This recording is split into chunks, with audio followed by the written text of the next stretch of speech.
Second.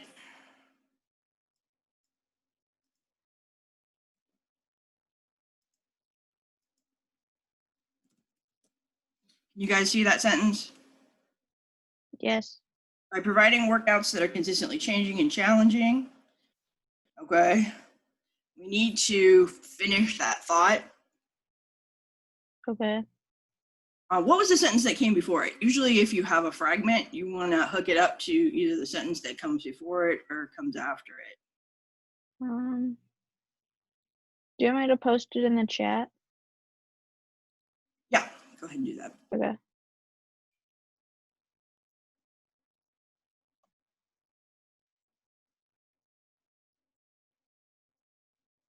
Okay, I just posted it. All right, hold on a second, let me grab it.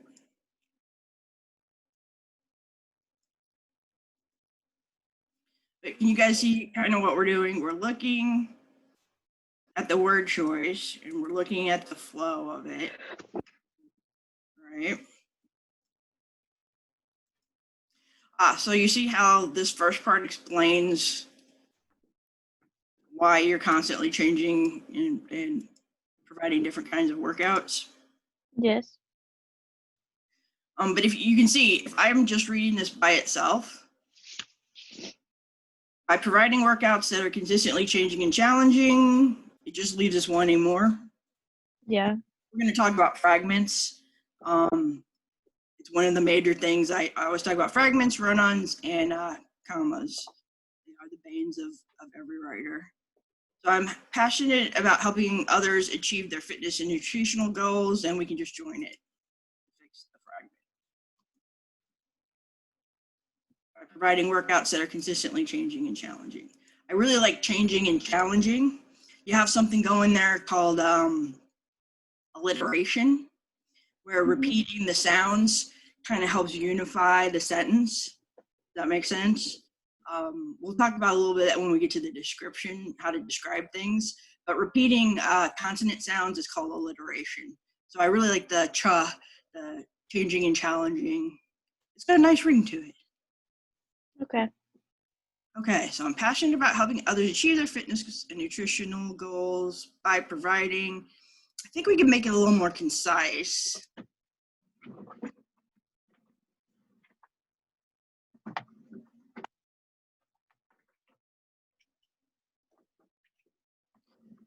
What if we reverse the order of the ideas and started with providing workouts that are consistently changing and challenging, helps others achieve their fitness and nutritional goals? Or I'm just playing with it right now. You tell me.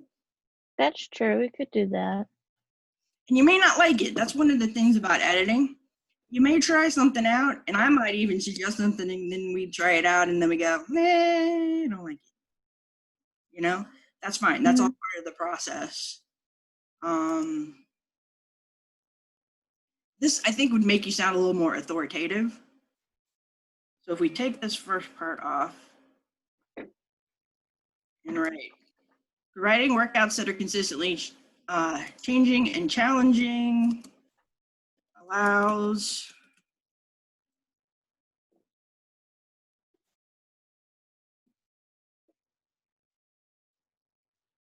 and we're going to put the passionate part somewhere else.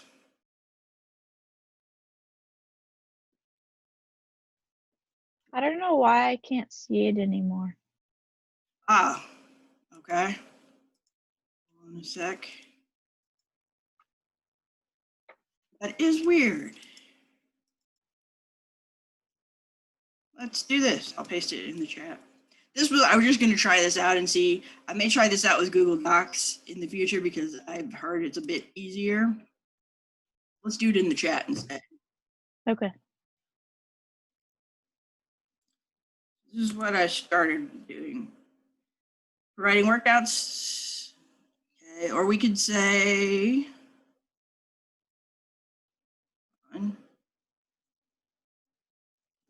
I provide workouts that are consistently changing and challenging. And then, yeah, I got to match the verb, allowing others to achieve their fitness and nutritional goals.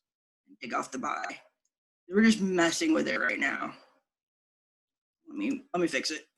And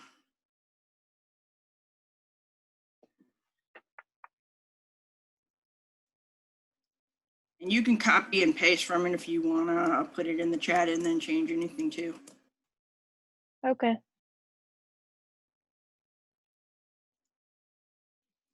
You sound a little more confident this way. Yeah. Let's see.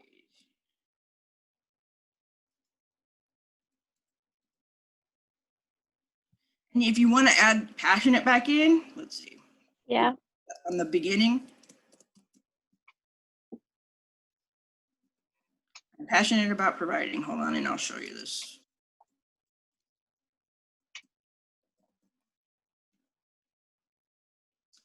All right, let's see what we think of this. Sorry, it's all crunched together. I'm passionate about providing workouts that are consistently changing and challenging to allow others to achieve their fitness and nutritional goals. How about others? I think we could replace it with a better word. What would be the word for somebody who's coming in? A client? Client. I like it. So I'm passionate about providing workouts that are consistently changing and challenging to allow clients to achieve their fitness and nutritional goals. And like I said, if you want to mess with it or, or just kind of make it a little more specific, because others, if we say clients, then they know specifically who you're talking about. And then there's a wide variety of different exercises. We want to say there are. And usually when you have a there is or there are on the front of the sentence, you can get rid of it and make it a little stronger. Let's just take that part.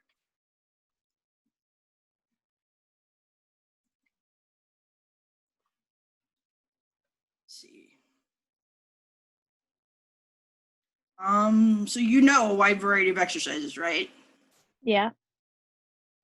Let's do this. I use a wide variety of different exercises to challenge multiple muscle groups to help. We could go back to clients, or we could vary it with a different word. Athletes that'd be too much. Trainees. We could use trainees. Trainees.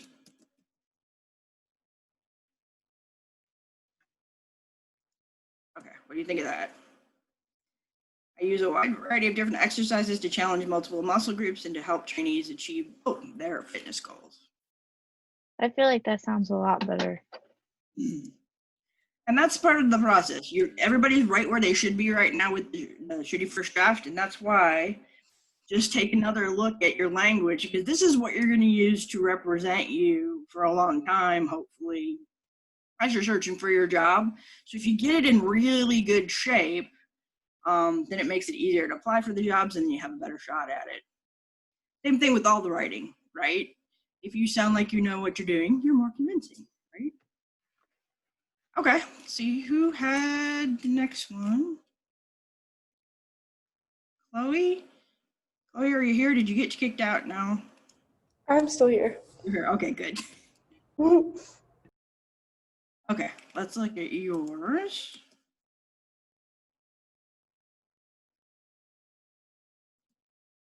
Oh, you're talking about.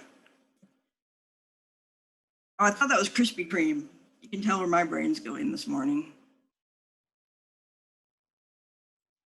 I believe I would be a perfect fit for this job as I have experience in working with customers and fulfilling their needs.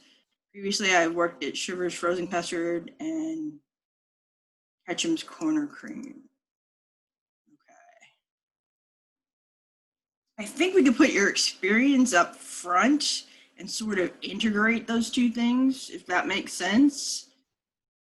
Because you kind of got the I'm a perfect fit for this job and then the reason why, which works. So did you work at those two places? Were you working as a cashier or a customer service, or what were you working as? By cashier, and I made the ice cream. So like. Okay. Whatever you would. Second.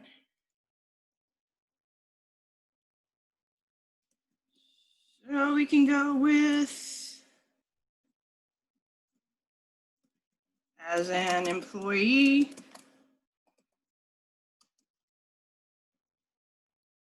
This kind of connects it to your experience. Okay. As an employee at Sugar's Frozen Custard and Ketchum's Corner Cream.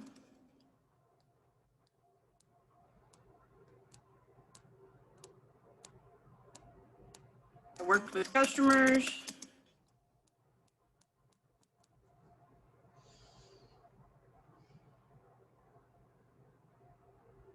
And then you've got, I work with customers fulfilling their needs, but I think we could provided excellent customer service, because would that encompass what you're talking about? Yes.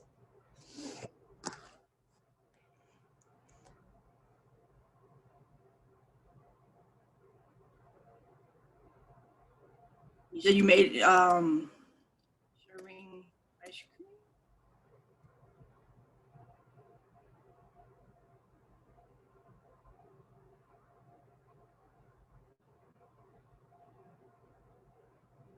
So as a cashier, we're getting a little more specific, and let's call you an ice cream artist. Okay. You can change it if you want later. This is the part where we're kind of spitballing, you know what I'm Okay. saying? Also, that kind of stuff can catch their attention, you know what I'm saying? Yeah. Ice cream is an art. Mhm.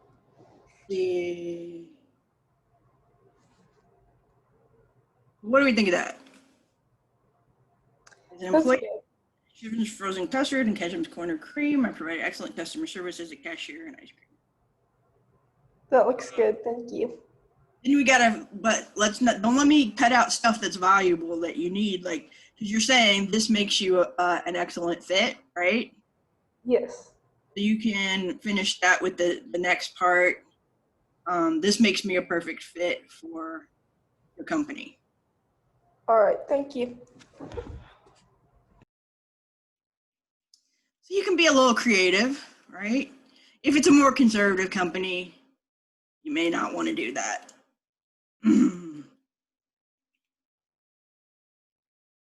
All right, Orlando?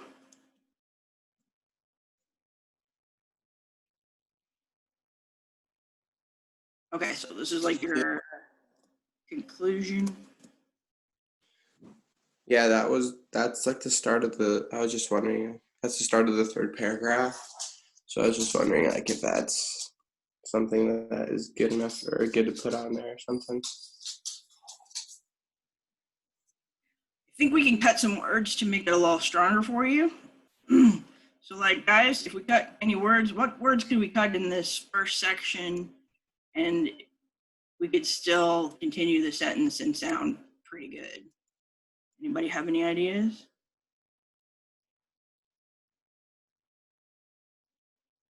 Look at the beginning of the sentence. See how much you think we can cut off the beginning. What do you think, Orlando?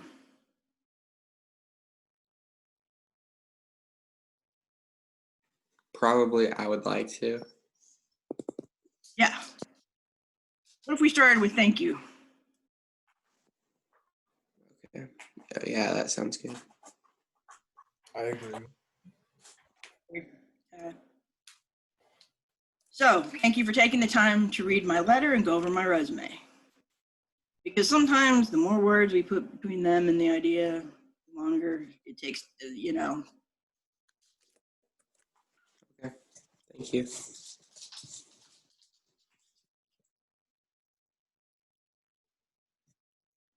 So that's the part that you're looking for. If you see a lot of verbs like would and words like by, should, there are, there were, usually you can get rid of those and make the sentence stronger at the same time, because those are like helping verbs. So always, like, if you tend to use a lot of those, that's one thing when you're editing to kind of turbocharge your editing. You want to look at the things that you usually do. So if you tend to use certain sentence patterns when you're drafting, you don't want to mess with drafting, or that can slow you down. You don't want to be thinking too hard about being correct while you're drafting. But when you get to the editing portion, if you know that you tend to write due to the fact that frequently, then you can search for it. You know, you can hit Control F, search the document, replace any of those with because. You guys follow me? So it's good to identify the patterns because we all kind of have favorite ways that we word things. Okay? But you can also just search for some of the helping verbs like would, should, could, there are, there were, and see if you can replace them with more active verbs. Because usually there's one good verb that can replace most of those. All right, I think we got time for one more before our break. Alexa, sorry. I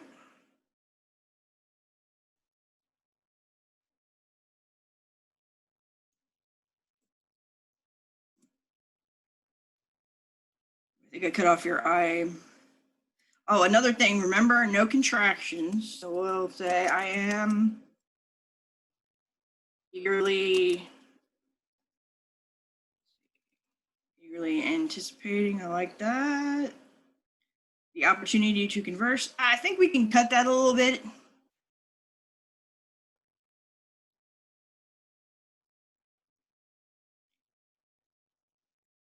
You guys have any ideas?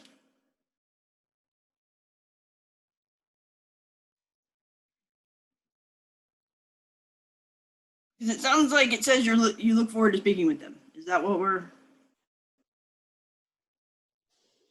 Yes, this sentence is supposed to be like right before I say thank you and stuff like that. It's the concluding one. Okay, I gotcha.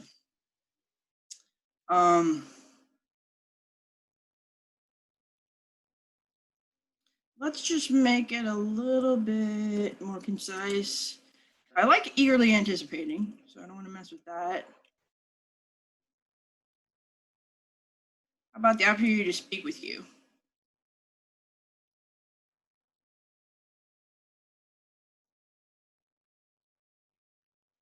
I know it's adding more words, though. How about I eagerly anticipate speaking with you about my qualifications?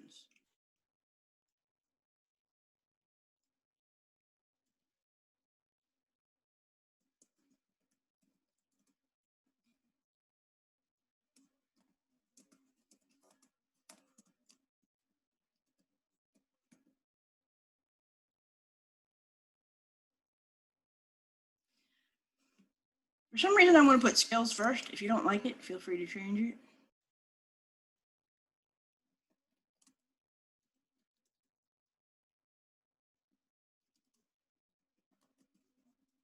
Skills and qualifications at your earliest convenience.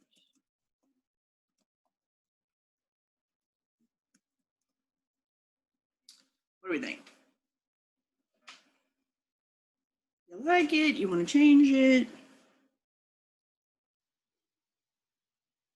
I like it so far. Okay, good. Like I said, we're just, you know, you don't have to make it perfect. Don't stress yourself out. You're just making it a little better and a little more concise and using words that specifically get as close as you can to conveying what you want to say. Okay. All right, we're running out of time here, so we'll close down this session. If everybody will copy their sentence, because we're going to lose them when I start the new session, I'd like to continue with this a little bit after we come back, and then we're going to talk about introduction techniques for essays, and we may get to conclusions. Okay, but just how to start your essay in a way that gets people's attention and makes them want to keep reading. All right, so please hold on to your sentence, and when we come back, copy it into the chat again. And I'm gonna go ahead and end it here, and we'll come back at 8:45, okay?